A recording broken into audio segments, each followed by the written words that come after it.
Good afternoon, everyone. Hi, I'm Alita Williams, and I am president, as weird as that may sound, president of the Rotary Club of Chicago, and I am opening the 5,667th meeting. And at this time, we like to bring up Pancho for the thought of the day.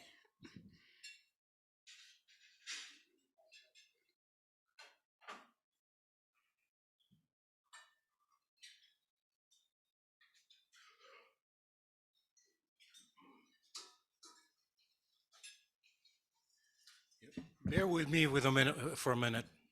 I'm not prepared. Um, anyway, I wanted to talk about wisdom and about a charity. Why?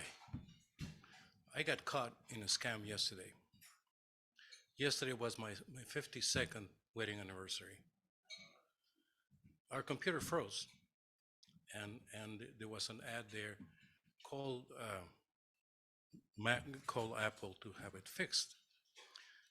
Went to that site that my wife was referred to, opened the site, and they said, this is a number for the FTC, contact them.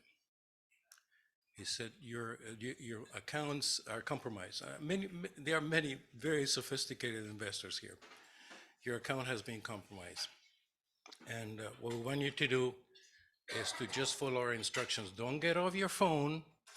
And I said, I want to talk to counsel. No, you can't talk to counsel. And I said, it's one of my constitutional duties, one of my constitutional privileges. And he said, no, you can't do that. Because the FBI is looking at your phone, is looking at your computer, yada, yada, yada.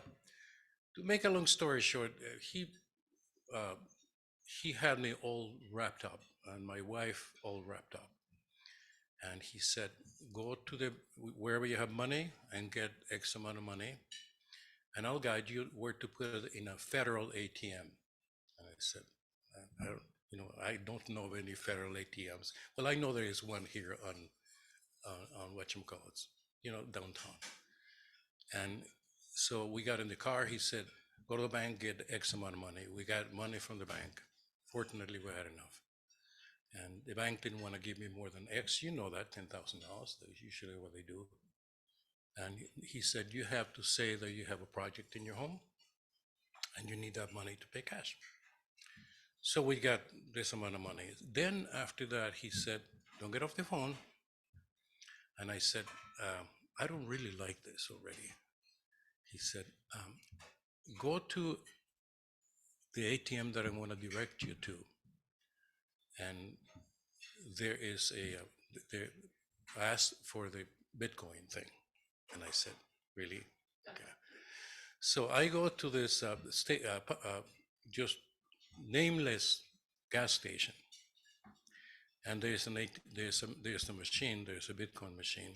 And he said, enter this code that we're going to send you.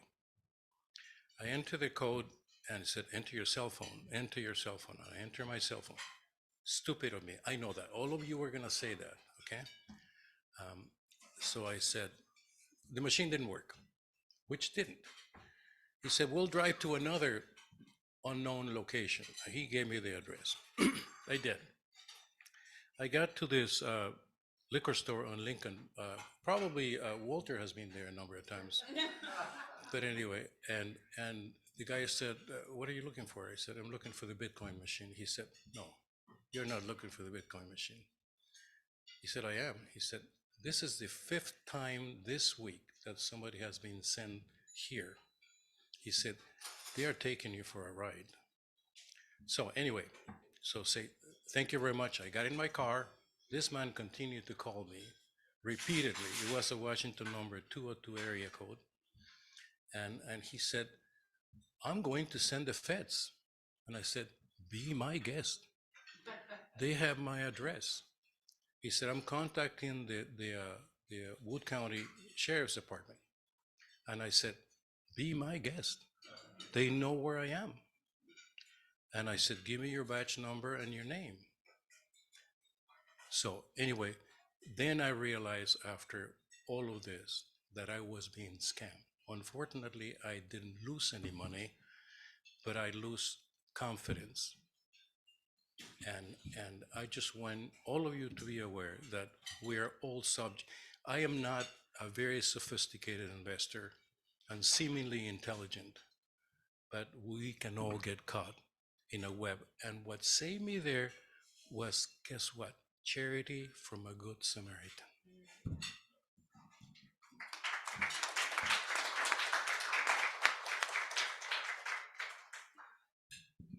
Thank you so much for that. Wow. So we will do our best to get to all of our questions on Zoom. Everyone in the room, please make sure that your questions are one per person and succinct our as we invite Shelby to come up and introduce our wonderful speaker today.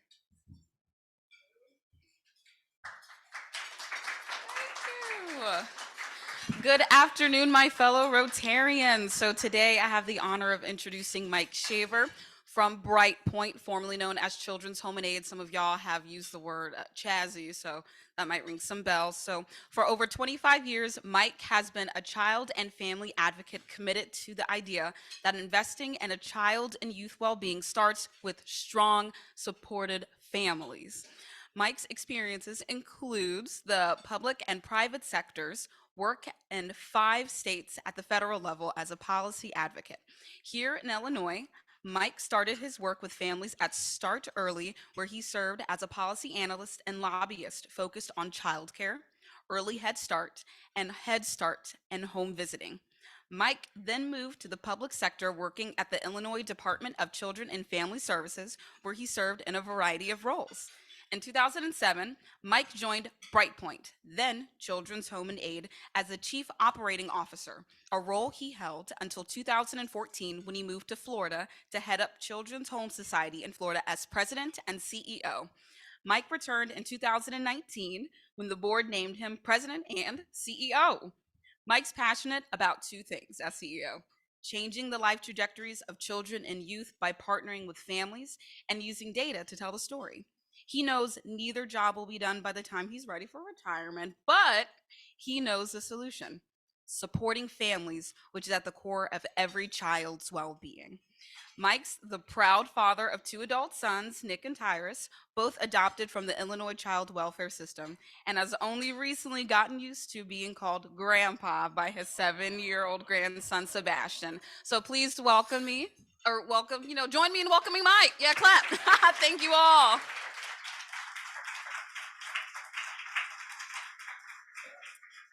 I need to remember in the future to always be introduced by someone who actually works in your organization.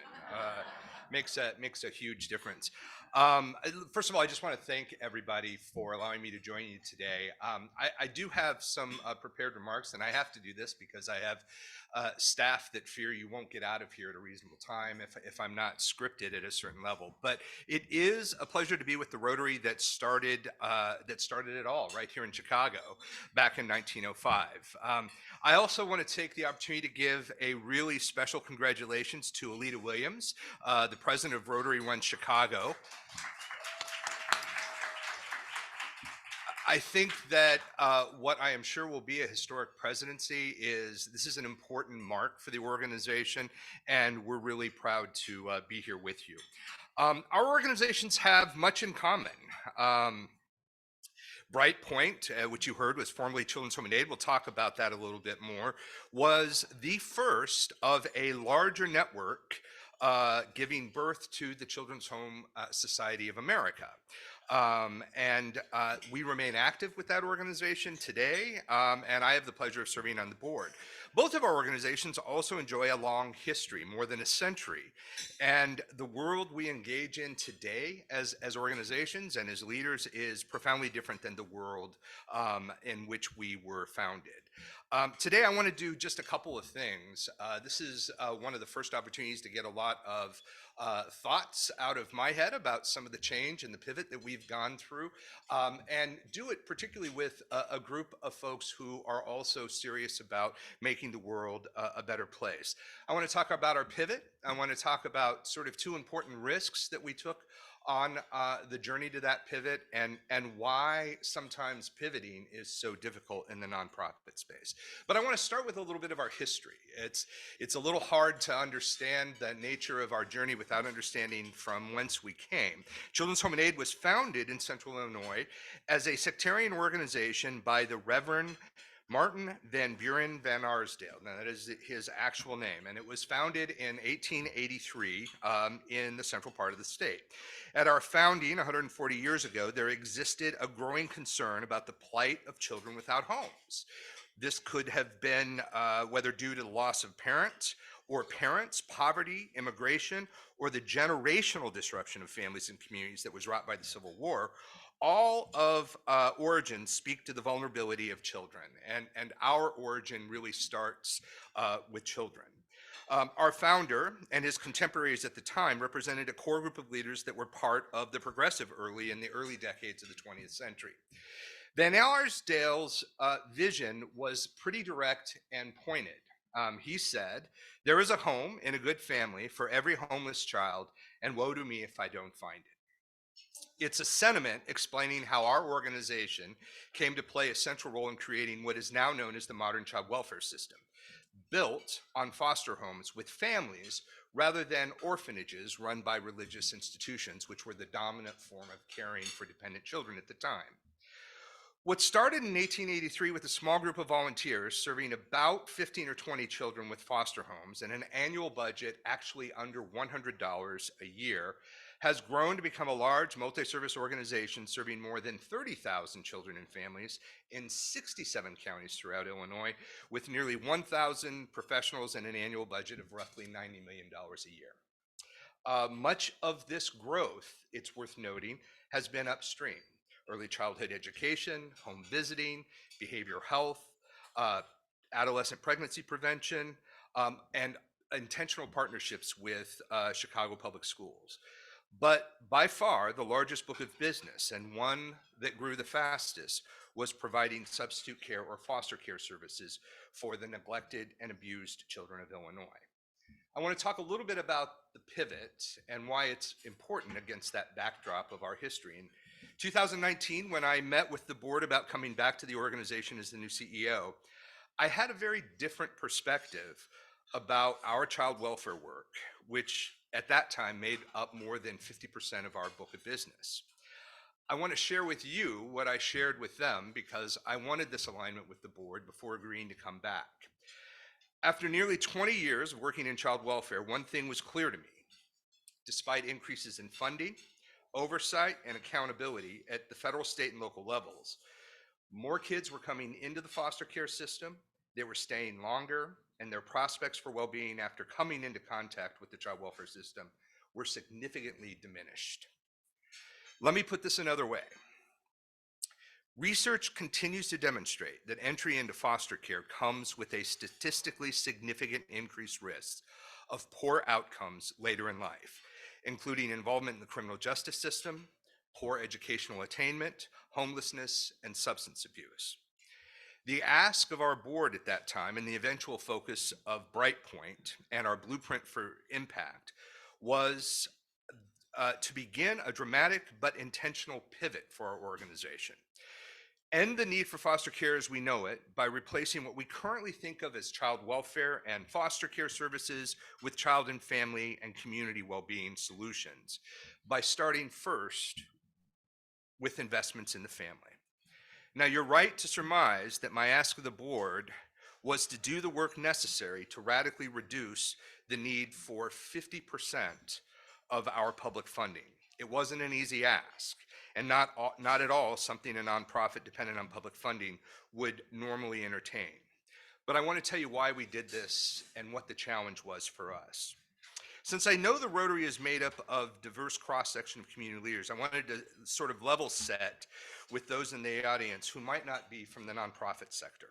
I want to do this to underscore how hard it is in our sector when you're partnering with government to just pivot.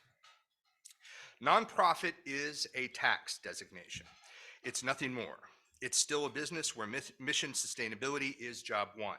That sustainability is something that too few outside our sector fully understand. We have a complex mix of revenue streams, stakeholders, and beneficiaries, especially in nonprofit social services, which is where Brightpoint has been working since the very beginning. Too often, the word nonprofit can conjure up the image of courageous but small, unsophisticated organizations that are prone to operating losses. Now, some of this perception is because more than 70% of nonprofits in our country have annual operating budgets well under $500,000 a year. No small part of it is also because in the nonprofit sector, we spend a lot of time telling our supporters about the need for their support to make our mission sustainable. The reality is that regardless of size, nonprofit management is complicated work. Jim Collins, author of the wildly popular Good to Great, which swept across corporate America during the early 2000s, corrected this misperception in 2018 with his introduction to an incredible book I would recommend to anybody interested in nonprofits, Engine of Impact. He writes, "To build a truly great social sector organization, you need more strategic rigor than the average business corporation. This is unobvious to most people because nonprofits generally operate at a much smaller scale than enterprises that show up in the Fortune 500. But when you adjust for scale, a social sector organization is more complex, the problems more intractable, and the economic engine more uncertain than what companies face in rational economic markets. Simply put, it is substantially more difficult to build a great social sector organization than to build a great business corporation of similar scale." I share this quote to underscore an important point. This is why pivoting and change in our sector is so difficult, because of the fragility of the model that really drives our mission. I also say this to understand how difficult a pivot can be when you're pivoting from what has been an organization's core practice for more than a century. And the amount of courage it takes to think intentionally about what it would look like to move upstream. There are a couple of steps here. And the first step, and it really is a hard one, and it has been hard for us, is to acknowledge that the role we have played in reinforcing a system that too often divorces children from their parents has got to change, and it's got to end. We have to acknowledge that despite our best intentions, we're simply not going to foster our way out of neglect and abuse. This is not to say that every foster care removal is unwarranted. Family foster care is certainly part of a necessary continuum of care. But we also have to acknowledge that for as many as 75 to 80% of the roughly 5,000 children the state of Illinois placed into care last year, 3,000 to 4,000 of those children are placed for reasons of neglect, not abuse.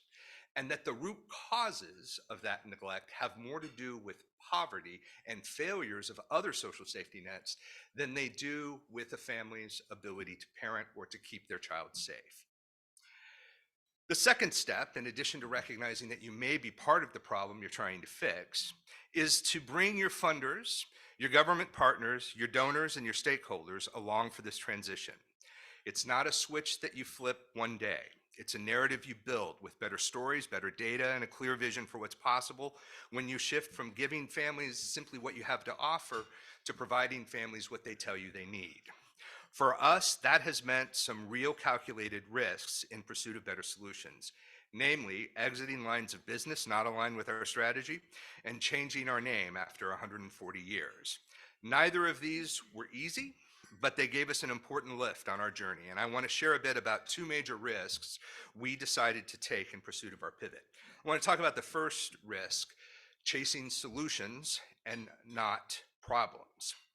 Too often, we forget in our sector that strategy execution is not only about doing something new, it's about choosing not to do something you've always done. Too often, for survival, our instinct is to just add on a new layer of an already complicated mix of services. And I would tell you, if you have any familiarity with social service organizations, take a look at their portfolio sometimes and ask yourselves how it all comes together.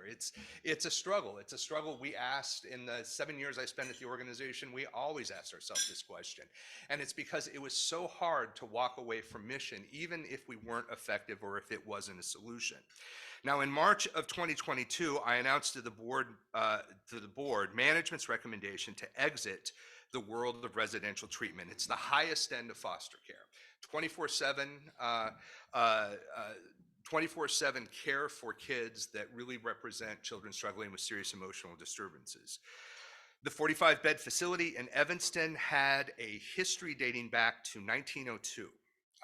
It was staffed at that time by nearly 100 professionals and had an annual operating budget of nearly $7 million. Now, as a service intervention, even at $150,000 per year, which is about what it would cost to serve a child in our facility, our ability to work directly with families was simply constrained. Too often, we were sending children to other facilities once they reached a point where they aged out of our program parameters. And we knew that those children were more likely than not going to just exit the foster care system, not connected to a family. For us, this was a disconnect we had to remedy. Despite several conversations with our funding partners at the Department of Children and Family Services, the changes we sought to our program design to be more family forward would have to wait because the department was dealing with a struggle to build enough residential beds. Now, for me, this was a frustrating irony because more intentional work with families at the front end of the system would have kept kids from coming into care, and more intentional work with families at the back end would have accelerated the rate at which children left care. This can be one of the biggest challenges with public funding. Often government, and I am a recovered government bureaucrat, we prioritize the efficient, easily controlled solution. We build more beds instead of the more effective long-term alternative to reducing actually the demand for the service. Equally frustrating, at least for me, is that too many of my colleagues jump into this myopic cycle because of the increased demand for services represents growth opportunities. And with growth, you have the ability to build infrastructure, and with infrastructure, you can do the work better. Unable to see our future in this work, we notified the Department of Children and Family Services that we would work to transition services to a provider of their choosing, but we had two caveats. We wanted to ensure that no child had to leave their placement, and we wanted to ensure that any staff person who wanted to continue their job would be guaranteed employment. I'm happy that we were able to accomplish both of these goals. I did, however, learn the hard way that it would have been easier, just from a management perspective, to have returned the contract and exited the care. The idea of transitioning services from one provider to another provider just proved to be something that didn't fit well with the bureaucracy. Government really does struggle when it's challenged to do something new. Hard as it was, the board and leadership concluded that the opportunity cost to our strategy not to make this decision to participate in work that we did not believe was adding value required us to exit our century-long work in congregate care. We took a second risk. And as tough as you think it might be to walk away from a multi-million-dollar government contract, changing the name of a historied, beloved organization with a statewide footprint after 140 years really was far more difficult. The name change definitely kept me up at night. It kept me up many nights. I found myself asking the question after 140 years, who am I to drive this kind of a change for an organization? Who was I to preside over this shift after the many, many years this organization had cultivated expertise, brand equity, a reputation, and even a sense of leadership in the sector? It was more than just a fear of the unknown for me. Early on, just the idea of a potential name change brought angry, often personal attacks into my inbox from every possible direction: staff, long-term donors, even a couple of board members. Even if the name changed, people argued it wouldn't make a difference. They would still continue to call us Chassis, as has been the case for so many years. But here was the reality brought on by this major pivot in our strategy. An organization aspiring to end foster care as we know it just can't have the word home in its name. We don't create homes for children. We partner with families to build stronger homes for children. Our work centers on investing in families as the single greatest asset in child and youth well-being.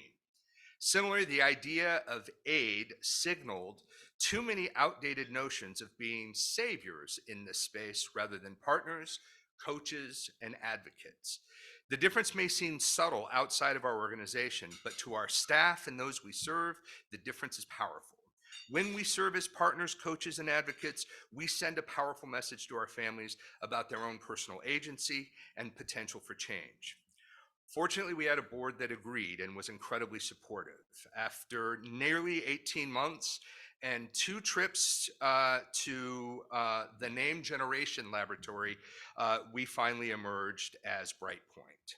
It signaled our aspiration for ourselves to be the bright point on the journey for stronger families and thriving children, and the many ways in which that journey can unfold. It also signaled the powerful connection we build to those we serve. When we see children and families grow and change, they are the bright point of our mission, our work, and are a thing of joy when we can actually witness it in real time. Where there was near universal agreement was our tagline, strong families, thriving children. It embodied 2 powerful concepts for us. Why we started doing this work in the first place 140 years ago, to aid children, and the through line to ensuring that children thrive, strong families. As with the business model of a nonprofit, I do think that branding and brand identity in the nonprofit world works a little differently than the for-profit world. What I think surprised us most about this risk was the degree to which the name change triggered a sense of ownership in our extended community. They felt ownership in the brand, and with that ownership, was an understanding and a view that it really wasn't ours to change without a clear and compelling reason and without a meaningful opportunity for input. And this was not just from the obvious constituents, employees and donors. It also came from our program participants, our community partners, and even our public funder. Now, maybe I'm wrong about the differences in our sector and the for-profit sector. I'll be interested to hear your thoughts. It just felt more labored than going from Facebook to Meta or Google to Alphabet. It just felt more labored to us. So there are a couple of lessons learned in this. First, for us, we understand now that you can never lose sight of the fact that brands are built from the inside out. Don't be afraid to hear criticism, and know the difference between the ever-present resistance to any change and the kind of feedback that will teach you something you didn't know. Second, explain the why. Re-explain the why, explain the why again. And then conclude by reminding everyone about the why. The narrative about this change is critical. It should make you stronger, not just different. Third, budget more time, money, and staff resources than you think you will need. Always remember the old management adage when undertaking a major project: fast, good, or cheap. Choose 2. I want to talk a little bit about what we see is next for us as an organization. Because of our unique role in American life for more than a century, nonprofit social service organizations really have been involving and safeguarding the public good in ways that have advanced some of the most transformative ideas of the last century. This, for us, included the creation of a social safety net, child labor laws, the creation of a juvenile and family court systems, and early childhood education. We've always done this by carefully balancing a clear-eyed sense of the shortcomings we see in the present day with a heart for what's possible in the future. Given both the importance and gravity of our work, pivots like ours can't wait a century to develop. I'm convinced of it. I think they're needed no less than once every generation, and arguably more frequently than that, given what we are learning every day about brain science, trauma, and human resiliency. Yes, it's scary to think of change on that kind of trajectory, but we can see a clear case for it in the stories we hear from those we serve. I want to share one of those with you. During our strategy sessions with the board, we had the opportunity to hear from a parent based upon a parent that was in one of our home visiting programs here in Chicago. What she shared with us with great passion was how the perceptions and assumptions about her ability to parent based upon her race and her socioeconomic status actually served to undermine her confidence on a daily basis, making her less effective as a parent because she found herself believing in the stereotype and the stories that people told about her as a parent. But we know that past trauma, so evident in this woman's history, when it's coupled with just a bit of understanding, empathy, and treatment, can become a strength, an asset in disrupting the cycle that keeps too many families mired in poverty, neglect, and abuse. She said our programming taught her something, and it really surprised me what she said. She said, and I'm quoting here, "I have lived a life that I'm proud I got through. I've seen a lot." That's so striking to me. Her most valuable lesson was the history of her own strength. This is what makes her a better parent. This is what counters the narrative of her perceived shortcomings, unfairly amplified by race and class. When parents believe in themselves, when they have pride and an ally and an advocate in their corner, they are better able to give their children what they need. This, more than anything else, has the power to stop the cycle of neglect or abuse in its tracks. Building the connection between parental strength means nurturing a healthier environment for their children. This is the future of Brightpoint and the tough but rewarding work that is in our future. Let me close by sharing a video that I think does a much better job of capturing what I've gone on about for 10 or 15 minutes than I could, and that's the future that we see at Brightpoint. We believe that at the core of every child's well-being is the family. Thriving children, standing on the shoulders of strong families, grounded by supportive communities where thriving is not the exception. But while human potential is evenly distributed, opportunity is not. It's easy to rest on the gains of our past, the lives we've changed, and the safety nets we've woven, to settle for the comfortables and the good enoughs. But we choose the hard way. Disrupting systems is in our DNA. With thriving as our compass, we aspire to be brave together with our families, unlocking the opportunities that support their brave choices. The father embracing his worth. The first-time parent becoming their child's teacher and nurturer. The young adult breaking through barriers to reach their full potential. The child building the foundation for a lifetime of success. For every member of the family, we offer a partnership that creates opportunities. Because when it comes to our commitment to serve, we will not rest. We will not stop. Our evolution is the only option.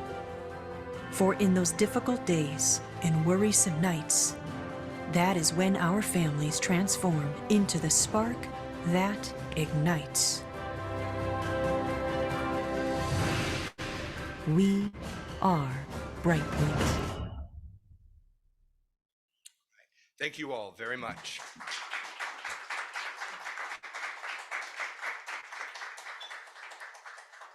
Do I stand here or is it? Are there any questions in the room? No? Wow. I'm about to say. Sure. Wait for the microphone, Chuck. Recently, thank you, by the way, for your presentation. It was amazing. Thank you. Very, very good. And all your efforts on behalf of the children. Recently in Arkansas, Governor Sarah Huckabee Sanders signed into law a 2023 bill repealing restrictions on work for 14 and 15-year-old. Under the new law, children under 16 will no longer need to provide an employment certificate for Division of Labor that verifies proof of their age and parental consent to work. What is your position, or what are your thoughts on, and do you advocate against or for the right of children under 16 to work? Yeah, that is, we've certainly watched the policy discussion play out.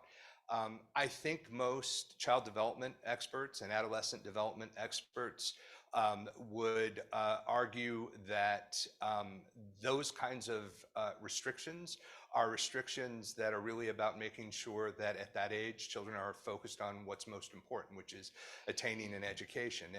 And my gut tells me that since this country has been stuck at a 70% graduation rate since the late 70s, that is a challenge we have yet to conquer. So, I don't want to weigh in on a lot of details I don't know. I will also say that I certainly respect that some parents have a different perspective and feel that at some point they ought to make that decision. But I think what we don't do enough of in the work that we do and in education is sort of see to the complete developmental needs of children. And that just seems to run, in my view, counter to what science is teaching us about child and adolescent development. Anyone else? Are there any questions on Zoom? Okay, well, thank you so much, Thank Mr. you so Shaver. much. Oh, no, we're still not done yet. And I also would like to give you this wonderful mug from Rotary Club of Chicago and some cookies from Al's Cookie Mix, which is going to come up on the screen. Yeah, so- I need another cookie. Right? but it's I love right it. along your I mission. love it. So Yes, it is. I am choosing this year to give cookies from Al's Cookie Mix. I actually know Alvin and his son Aiden. We used to share a kitchen together, and I saw Aiden as like a 6-year-old autistic child and a father who loved his child very much and advocated for him often. And so, as Aiden is getting ready to age out of our system for autistic children, he started Al's Cookie Mix, in which he could employ his son and all of his friends as they aged out of the system so that they could be productive adults. And so, with that, you get cookies, you get this wonderful pamphlets, and you get 10% off your own Excellent. cookie mix Thank you that you so can much. order. Thank you. Thank you.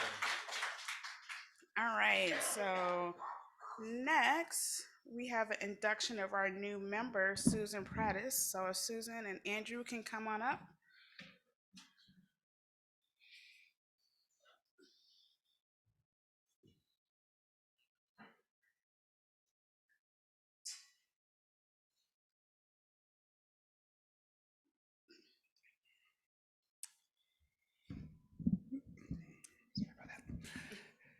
It is my great pleasure on behalf of the Board of Directors and members of the Rotary Club of Chicago to welcome you as a member of Rotary One. We welcome you not only for the fine fellowship that we share, but also for your talents, abilities, and enthusiasm that will help us to carry out our many projects to make our community, our country, and the world a better place to live.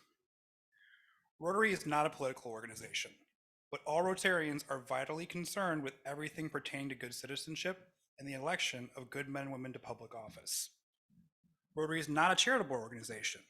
Its activities exemplify the charity and sacrifices that one should expect from people who believe that they have a responsibility to others. Rotary is not a religious organization, but it is built on those eternal principles that have served as a moral compass for people throughout the ages. Rotary is an organization of business and professional people pledged to upholding the highest professional standards. Rotarians believe that worldwide fellowship and international peace can be achieved when business people unite under the banner of service. And if everyone here can, everyone present can stand for the delivery of the charge that follows.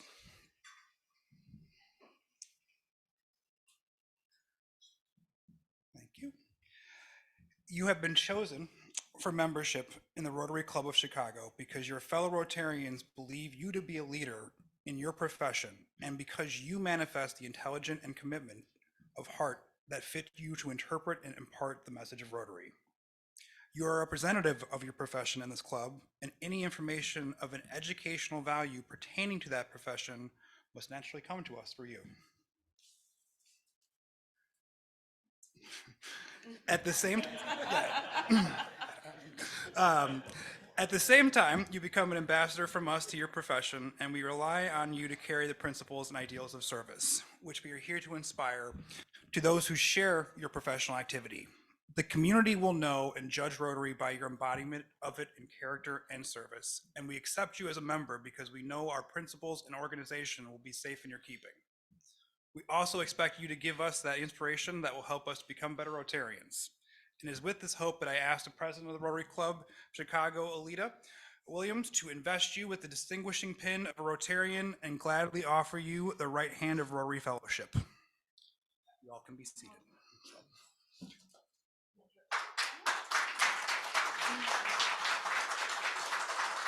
And if Susan, you can introduce yourself to your new club members, we would love for you to do that. First, let me thank you so much for bringing me into this august organization. It's such a wonderful time. I want to thank the speaker also, who did a great job of talking about how to bring innovation and change management into a landmark organization in the Broadway. And so that was very exciting for me to hear. I guess it might be useful for you to know a little bit about my professions. I was someone who wanted to become a veterinarian. From the time I was 4 years old, my mother tells stories of me walking across 6-lane streets to go pet the dog across the street when she didn't see me get out of the baby carriage. I survived, we all did. And so that has been my first profession since 1985. But I also love learning. And so I have a doctorate in experimental pathology and cell biology and a minor in biotechnology. And I've used that to work as an educator in the US with educators who are K through 12 educators, as well as a teaching faculty member, research faculty member, and a lab animal administrator over the years in different parts of the country, and happily overseas. I had a chance to live in Lebanon for 4 years, and that was 3.5 years. And that was a fascinating experience. And working with people who were involved in science and community in other parts of the world has been something that I have valued throughout my career. And most recently, I have become interested in law. And so I have a master's in nonprofit management and philanthropy, and a master's in patent law. And I'm hoping to put both of them to work in Chicago and to use my nonprofit background within Rotary. And I think it's so important to work within the community and across boundaries. And that's why I hope I'll be able to do with all of you.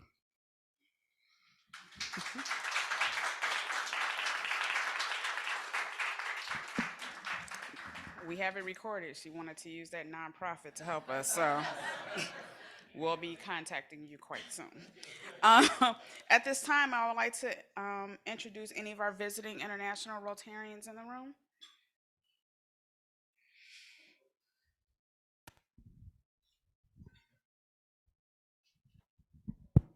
How you guys doing? So I'm visiting from New York City. My name is Ariel, and it's a pleasure being here with you guys today. I see many beautiful souls here, young and old. That doesn't matter. In the grand scheme of things, it doesn't really matter.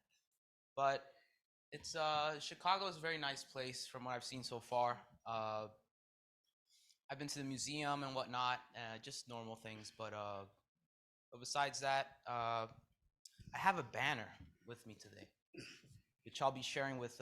Is this the appropriate time to share the banner or no? We do it after the end of the meeting. Okay. Yeah. So I'll pass the microphone to. He's a visitor from Brazil. Thank you. Hello, everyone. Good evening.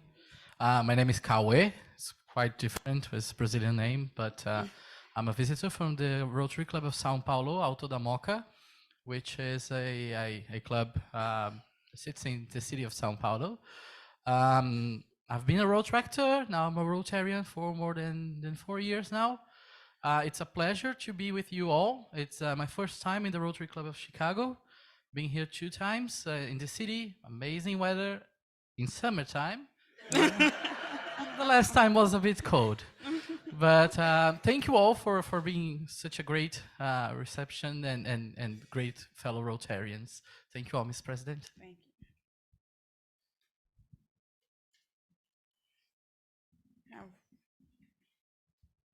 And do we have any U.S. visiting Rotarians in the room? Other visiting Rotarians? Any visitors to our club today? Right.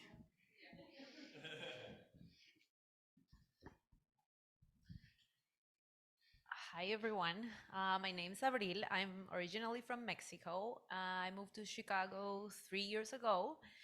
I've always known about the club in Mexico. I tried to join. I don't know what happened. I don't even know if I applied. Like I got busy with other stuff, but I'm really interested in what you do. I'm looking for a community to work with. I'm interested in volunteering, kind of like giving back to the community. I'm a psychologist, trying to get there, the steps towards getting my license here, but I practice now. I've worked with immigration population, and I'm very interested in trauma, the impacts of trauma. I really like to work with immigration, and I think here's the right place. In Mexico, we don't have a lot of that. So I'm really excited to be here today. Thank you for the conference. It was very interesting, and I'm already meeting people here. So thank you for sharing your experiences, and hopefully I can join sometime soon. Thank you.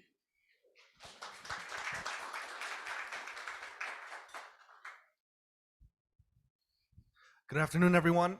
My name is Alex Gallegos. I am the Director of Strategic Communications at Brightpoint. So we thank you for your time today. I am the person who was keeping Mike Schaefer on track to make sure he didn't go over. But thank you all. It's exciting. I've never been to Rotarian Club before or the Rotary Club. So it's a pleasure to be here. Thank you.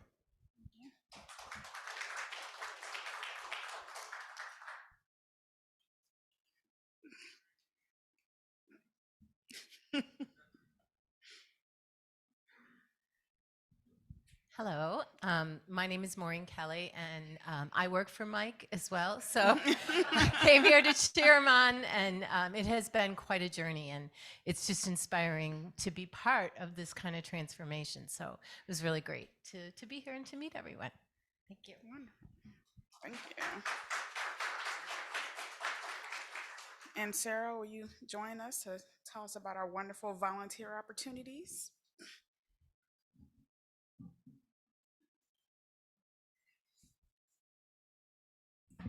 Okay, good afternoon.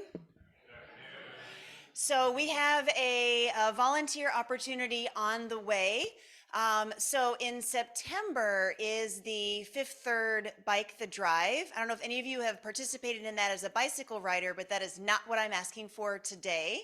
Today, I am announcing that we are looking for volunteers at the rest stops along the Bike the Drive route. So I am not asking for bicycle riders at this time, although that is great. This volunteer is for staffing the rest areas, which is a very important duty. So giving out waters, Gatorades, probably snacks, things like that. So Marshall is the only other person I know in here that's up at 4 a.m. So besides myself, the shifts start at 5:30 in the morning. So for some of you, that might be a heavy lift, but it's one day. It's one day when you can get up, and it's really cool to see all the bicycle riders riding along Lakeshore Drive. So the idea behind this, the Bike the Drive, is the money that's raised from the Fifth Third Bike the Drive goes towards the Active Transportation Alliance. So this is not a homegrown service project that's coming from us. We're volunteering to take part in another activity. But by doing that, we're helping them run the event, and we get fellowship with hanging out with our colleagues at the rest area, and also a little bit selfishly, we get money for doing this as well. So I do want to throw that in. If an organization provides at least 8 volunteers, we get $250. If an organization provides at least 15 volunteers, we get $350. So I am throwing that in there. I know that we are a philanthropic organization. I get that. Also, money helps us. So if, and you don't have to be a Rotarian. So like Eric already said he would volunteer. He hasn't registered yet, I'd like to point out, but he said he would volunteer, and he can bring some buddies, right? He can bring some friends. So if we could get those numbers up, It's a great fellowship opportunity and also helps us raise some money. So please look for that registration link in the gyrator. There was one in the email today as well. Thanks. We also have on July 26th, we have 2 shifts at the Cornerstone Center. It is a center where I run the soup kitchen there, and so one shift helps us cook all the wonderful food that we feed 175 people. In the second shift, actually, we help serve the guests that come in. So we are looking for that. And then the ongoing opportunity of the dictionary project, which you can reach out to Wes Westerfield. It is amazing to see a third grader so excited to get their first book that's theirs and they don't have to share. And many of them ask you that. They go, "Do I have to give this back? Do I have to share it?" And we go, "No, that line right there, you get to put your name on it and it's your book." And it's some of the most amazing dictionaries that we give out. They literally have everything in them, everything. Um, Please look at the gyrator and sign up to come to a committee meeting: PR and marketing, DEI, CSC, Community Service Committee, membership, to International Service Committee, and our brand new committee, CARES Committee. And that's the committee that's going to help us celebrate birthdays and anniversaries and do all the fun stuff that we like to do. We're going to start a birthday table this year where one day a month, everybody's birthdays, they get to sit at a special table, and we're going to celebrate you all. And if my husband can tell you anything, I love celebrating birthdays. So, and the Job One Awards and Appreciation Banquet is on August 8th. We have a nanograph tour, facility tour on August 1st. I cannot tell you what nanograph is, but it's in the gyrator and on the calendar. West Loop, all right. And Scott Burr from B. Walter and Company will be our speaker next week. And so at this time, oh yeah, in the middle of the tables are wonderful piggy banks. And so today, whatever money we collect will go to Brightpoint. So if everybody would like to bring out some extra cash or extra pennies, we really appreciate that. And let's see, who am I going to volunteer to come do the 4-way test? I think it's going to be Natalie, because we haven't seen her in quite some time. So come on up here, Natalie, and help us lead us in the 4-way test. Natalie is Natalie is one of our members, and she's a wonderful entrepreneur. And because I understand entrepreneurship and you never have time off, this has been her first meeting in quite some time. So we love to have her. So if everyone could please stand. Remember this a long time. Okay. The 4-way test of the things we think, say, or do. Is this the truth? Is it fair to all concerned? Will it build goodwill and better friendship? Will it be beneficial to all concerned? And number 5, will it be fun? It will be fun.